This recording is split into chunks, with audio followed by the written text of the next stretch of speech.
Good afternoon, and welcome to IARC Solutions Managed Services presentation regarding proactive maintenance for IT environments. I hope everyone's having a great day, and we will jump right into the content today. So before we get going, a little bit of background. Everything presented here is under Safe Harbor. I'm not going to read through the whole thing, but understand that software is always changing and evolving. So anything said about future products or future developments may not come to fruition or may not come to fruition in the immediate timelines presented within. So I'm Jeff Hinkle. I'm the director of managed services here at IARC Solutions, and yeah, I've been in the EPM, IT, and Oracle space for over 25 years now, and I've served as both an architect and consultant in IT infrastructure. And today I manage second day or day two support for all of our customers, both in the cloud and EPM on-premises space. So a little bit about IARC Solutions. We are a full service consultancy around AI, cloud solutions, whether that's Oracle, OCI, Azure, AWS, Google Cloud, you name it. We specialize or have a background in EPM and financial systems, installation, configuration, support, etc. We're here 24/7 for all of our support customers. We're 100% onshore staff, and we have a slew of experience and educational backgrounds, certifications across various clouds and products. And of course, no presentation would be complete without the slide that shows, all the various customers and partners we've worked with. We have a very good success rate with our customers, and they're frequent return customers. So we're very happy to have them. And we also do a lot of partner work with all the big partners, especially around the infrastructure space. They come to us as their trusted advisors and implementers for really all things cloud and EPM. So let's dive right into the topic of the day, which is why managed services matter. And, as part of that, it's important to talk about the background um, of IT support in general, right? So most folks are familiar with the concept of IT support, right? You pick up a phone, you call a help desk, or you open a ticket, and then you wait for a response a lot of times to hopefully get a solution to your problem. So some of the IT challenges, around that are unplanned downtime. It costs businesses a lot of money, and downtime doesn't just really reflect the cost of, maybe not being able to get into a system or access a server, but it's also all the resources that are either involved in resolving an outage or an issue, but also the resources that are waiting to do their day jobs in a system they can't access. Another big challenge that's grown more and more as the years go by is, of course, cybersecurity threats targeting, kind of neglected systems or outdated systems or older systems. We're all familiar with sort of forced patching, whether that's from, Microsoft Windows. If you're an Apple customer, right, you get regular patches. But in server systems, a lot of these patches can get neglected, especially in large data centers or in data centers where maybe ownership is a little fuzzy as to whether or not this is an IT managed system or a finance managed system. And so these threats can be exploited, and you get things like denial of service attacks, you get things like SQL injection attacks, or malware threats, etc. And these can take systems down entirely. And in the case of ransomware, right, sometimes corporations have to get involved in buying access back to their systems or restoring entire data centers or sections of data centers to get servers back online. And it leads to IT teams being stretched pretty thin. So they can be very easily overwhelmed by the constant firefighting, by sort of swinging even just at patching and maintenance, let alone system uptime, uh, moving to new operating systems, etc. And IT teams can't be experts in every product. It's just not feasible, right? Most corporations, most large enterprises these days have, dozens, if not hundreds of systems, many of which are business critical to the operation, but it's impossible for IT teams to wear that many hats. So while they may understand the operating systems these are all sitting on and they may be able to keep those patched, having visibility and the ability to understand all the possible and potential pieces and parts of large systems gets too complex. So, you can't be an expert in databases, Java application servers, individual personally coded, .NET applications for all these enterprises. And it leads to lack of visibility overall into system health. So things like performance tuning, to make a better product for her experience or product experience for end users can fall by the wayside, let alone patching of individual product components. Um, these things can easily slip through the cracks and lead to both major outages and to just an overall lack of system health for an environment, and it degrades the end user experience at the end of the day and makes these systems less successful internally to your customers than potentially they could be. And this is why managed services kind of grew out of what has historically been termed IT support, right? When support organizations first were built, as IT data centers grew, they were very much a kind of read and react framework. That's how they were envisioned. So in other words, everything was reactive. Customer calls into a help desk, they open a ticket. At some point, someone gets to that ticket and then helps resolve the issue. But in all of these scenarios, it was always, if you will, client or customer initiated requests for support. So the issue had already happened, the problem was already identified, and now IT organizations are, if you will, behind the eight ball, chasing a problem or a fix and trying to resolve it for a customer that has already, sort of suffered an outage or a problem. And the idea with managed services is really more proactive. Excuse me. And with proactive maintenance, the hope is that you can, to some degree, predict and prevent failures before they occur. You can be running regular system monitoring and health checks on server environments. You can be keeping up with patch levels, security holes. All of these things rely on monitoring tools or personal investigation by IT staffs, but they help reduce downtime and disruption to end users. And of course, they help plug security gaps before the bad guys, if you will, are able to identify and exploit them. And then, last, of course, but not least, by regularly and proactively monitoring systems, you have the ability to potentially improve both system performance and stability while potentially bringing net new features to end users as vendors upgrade the products themselves. So, proactive maintenance really matters a lot because not only does it improve the end user experience and system accessibility, and therefore, in a lot of cases, help customers and clients meet business critical objectives, but it gets the IT team in a lot of ways out of pure read and react mode and into a much more day-to-day rhythm of proactive maintenance that helps reduce, red team calls and these sort of firefighting drills that frequently happen after hours. They happen in business critical times, financial close periods, business budgeting planning cycles where it can be very disruptive on both sides of the fence, whether you're a consumer of it or you're in the IT support side. So, what are managed services and kind of why are they different, right? So, if you take a look at the picture here in the slide, you'll see that managed services is a slightly more holistic view of support, maintenance, and ongoing tasks.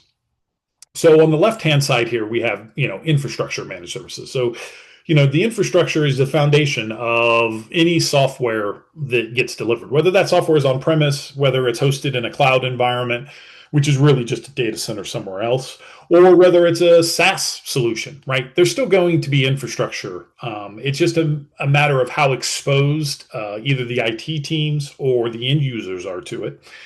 And some of the things that make up infrastructure managed services, right, are most of these systems have some sort of a database. So we have a database or a DBA administrative layer. We know they all use networking. Whether it's on premise, you have a local area network, wide area network across your various locations. If it's hosted, then you have a wide area network between your location and wherever that hosted environment may be, whether that's like Azure or OCI or any other hosting provider. You have backup and disaster recovery needs, right? Because most of these solutions, as I mentioned, are business critical. You want to have access to your financial data. You want to have access to your budgeting and planning data. And you need to be able to back that up in case someone accidentally deletes something, there's a bad actor that comes through and ransomwares your servers. You want to be able to restore them back to a state. So backup becomes critical. And we know disasters happen, whether those are natural disasters or something like a ransomware event that could be considered a disaster.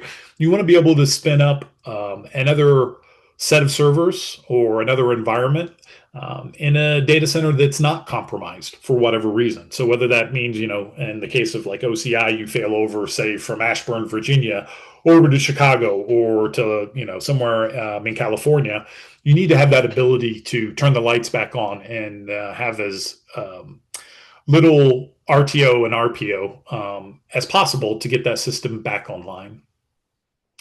And then, of course, there's capacity management and quality insurance, which often gets overlooked in a pure support model. So this idea that, if I add 50 users into a system, well, I should probably have to think about the capacity of the system as it was originally built. If it was only designed for 50 and I add 50, then I have to have some planning and thought about how that grows.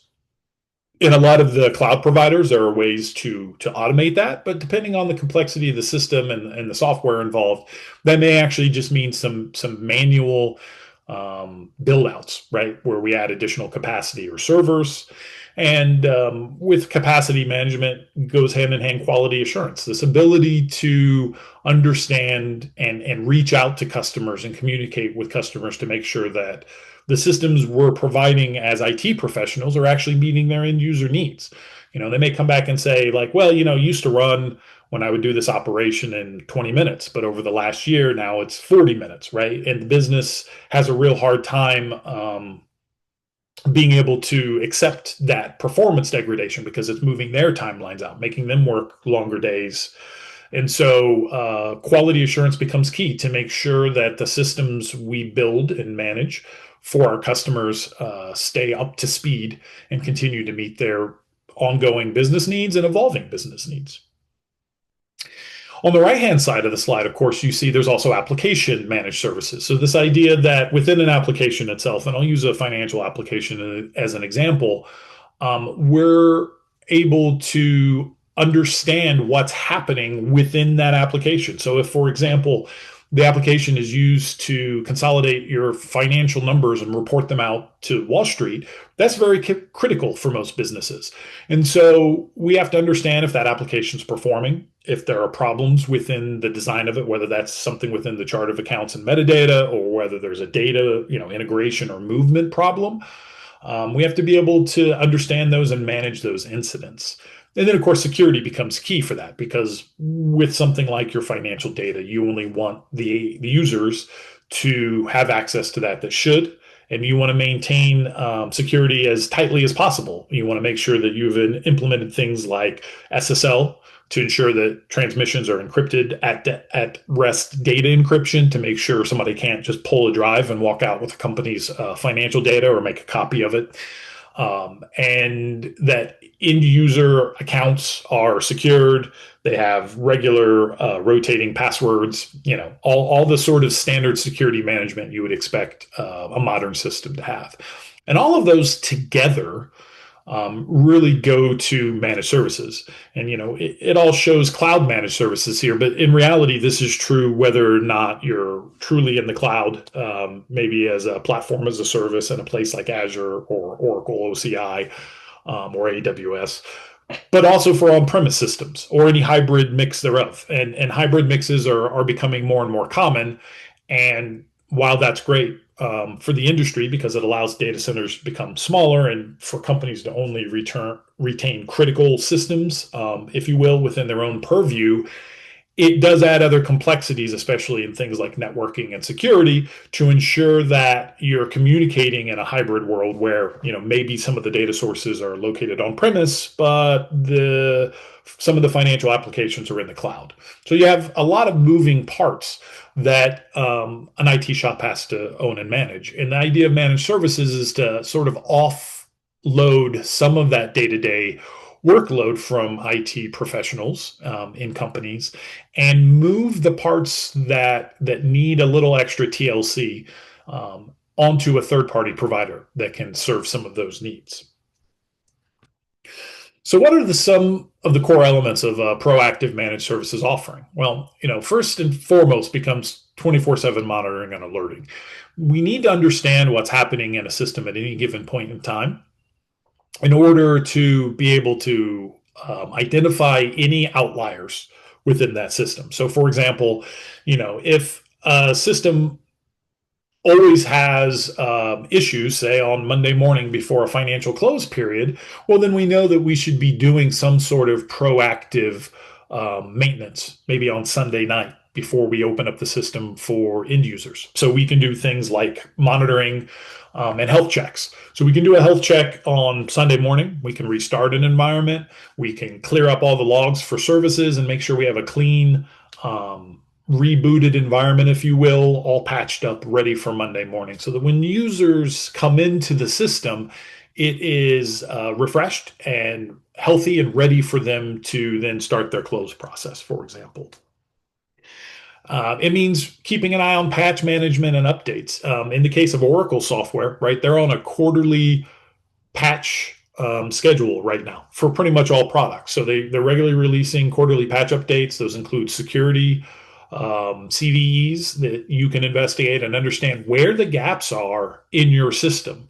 And it gives you the ability to know that, hey, every quarter I may need to patch a system for ongoing health and maintenance so that I am closing up security vulnerabilities before they can be exploited. And as mentioned on the last side, backup and disaster recovery. They're two very different topics that folks sometimes confuse. The idea of a backup is that, if I lose some files or a section of my data, I can go within the same business day and get those files or that data restored successfully. And it usually represents a portion of something. A user deleted some calculation scripts he shouldn't have, or deleted reports, or whatever that may be. Whereas disaster recovery really is planning for an entire environment outage. I always tell customers that if you're running a full suite of products and one of them has a problem and needs data restored, you wouldn't initiate a disaster recovery. You would initiate a backup restoration process. You would find the backup and you would restore that portion.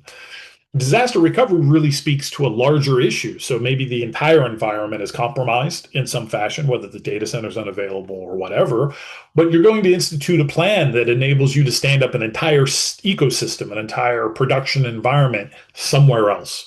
So that could be in a disparate data center. If you're on cloud, it could be moving it back on-prem. If you're on-prem, it could be standing up in the cloud. Or even within the cloud, it could be moving from one region to another one, right, geographically speaking.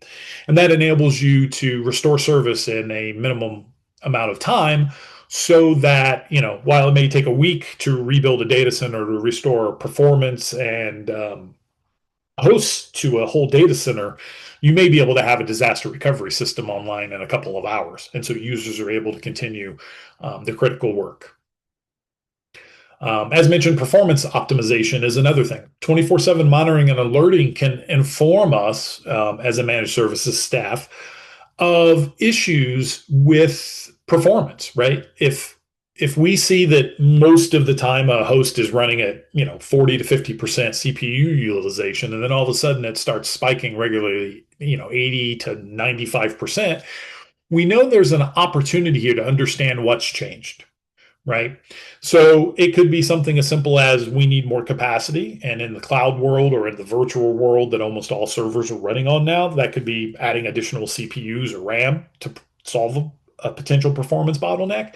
But it could be something more in the weeds than that, that requires a little bit more digging to understand why performance has changed. It could be that we've tripled the amount of data, for example, in a database or a cube, and we have to investigate that and tune things accordingly. And a lot of times those tuning operations are not able to be solved with what I'll call the big hammer.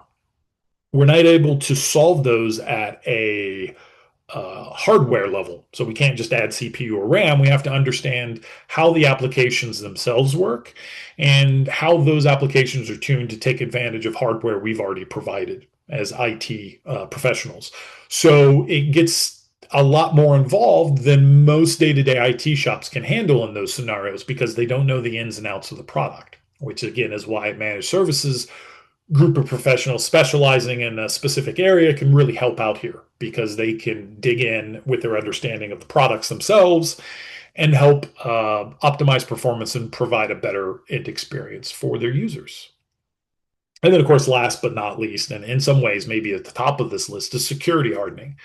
We all know that we live in a threat world where IT systems are concerned, and the threat grows and changes every day. As a matter of fact, it's probably the most reactive aspect of support that exists now because it does seem like the good guys are always chasing the bad guys, and the bad guys are about a half a step ahead because all they have to do is find an exploit, whereas security professionals have to try to lock down everything, but not lock down things so much that we have unusable systems for end users. So there's always a sort of a yin and a yang and a balancing act here for security professionals.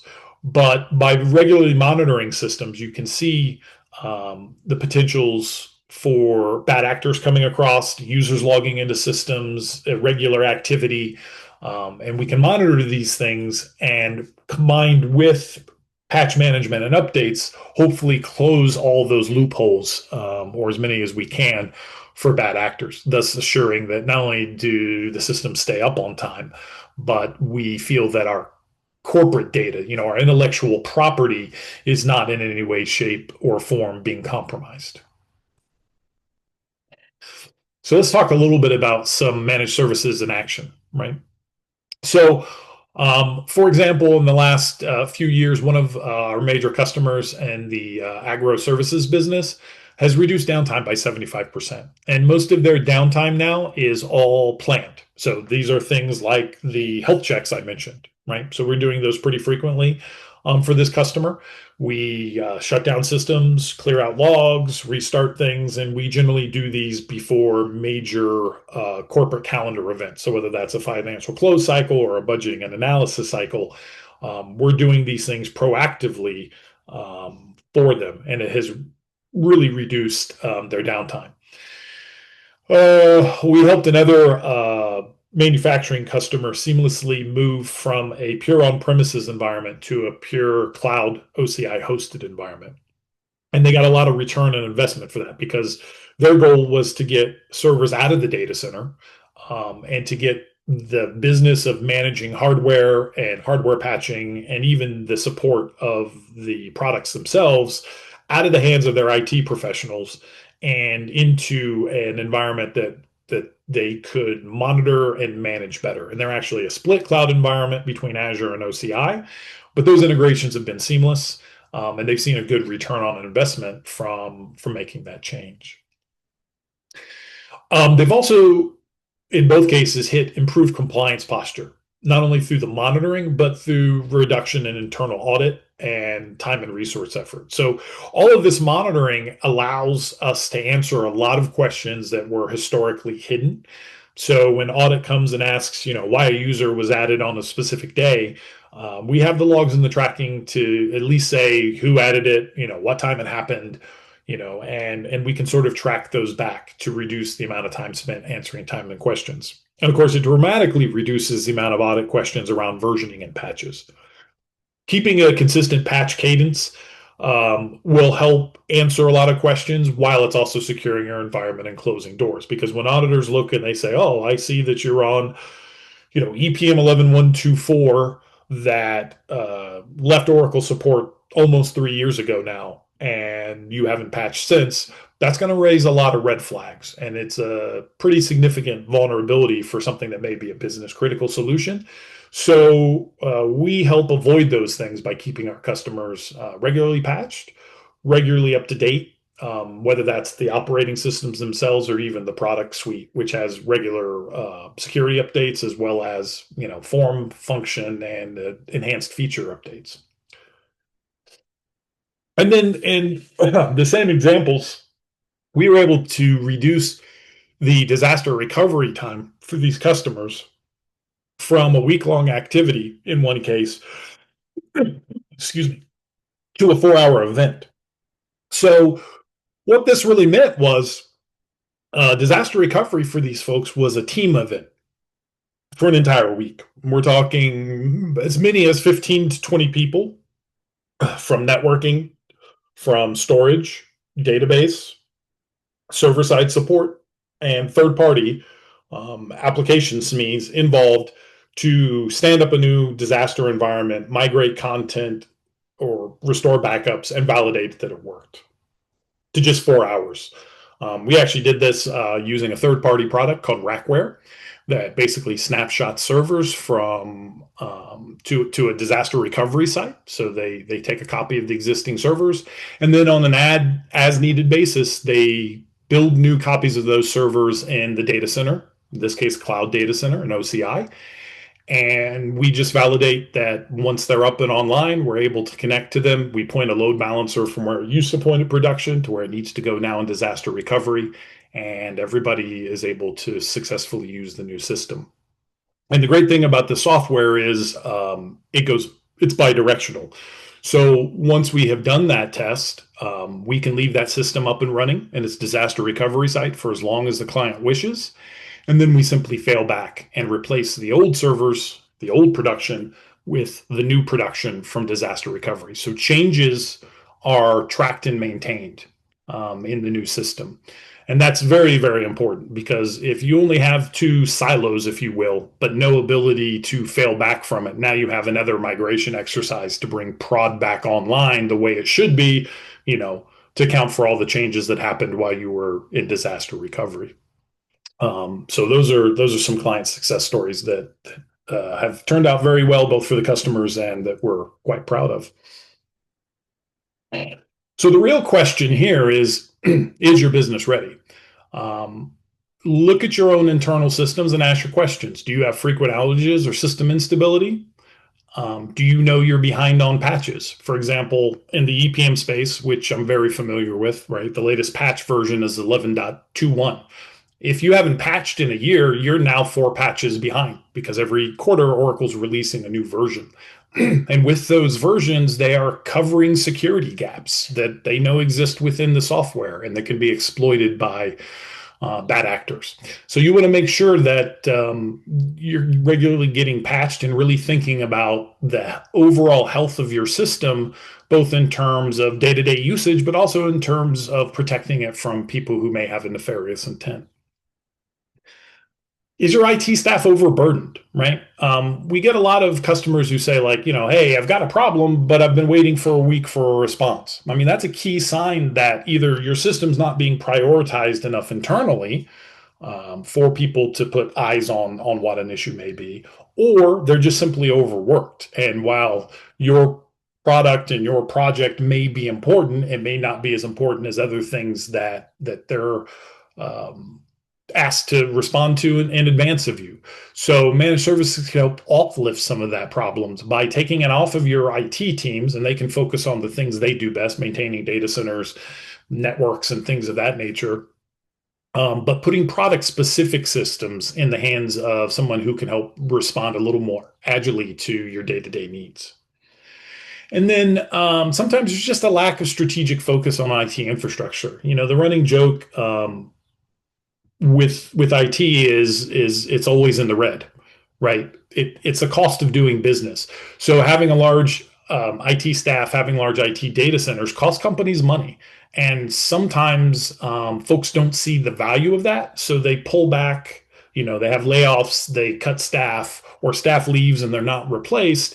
And what ends up happening is it's all well and good until you realize your entire system has been exploited by a ransomware attack because you let go of the guy who patched VMware for 3 years, right? And that does happen. So that lack of strategic focus can end up being very, very costly in the long term to your business. And the idea behind managed services and proactive monitoring is to avoid that, to make sure that those systems stay up to date, that you have eyes on the prize all the time, and that you manage your systems to the best of anyone's ability so that those gaps and exploits don't occur. And with that, I'd like to turn it over to any questions you may have. Look forward to answering them. You can put questions in the Zoom session. We will have staff there ready to answer them. And I look forward to hearing what content or questions you might have. And I wish everybody a good day. And thanks for joining us today at IARC Solutions. Take care.